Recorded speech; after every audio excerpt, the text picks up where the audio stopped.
Let's learn how to embed a Facebook post with Choicely. Go to the Facebook post of your choice and click on the 3 dots in the top right corner.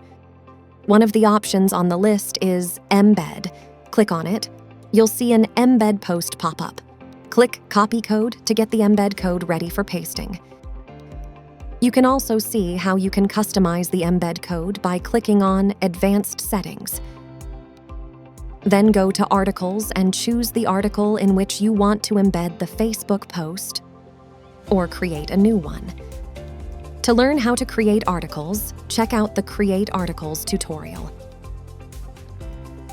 On the left side menu, choose Web and drag it to the article.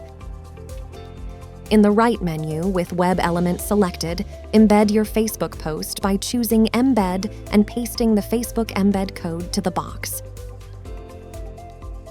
Embedded Facebook post will be visible normally in your app. Don't forget to save your article. Now you know how to embed Facebook posts to your app with Choicely.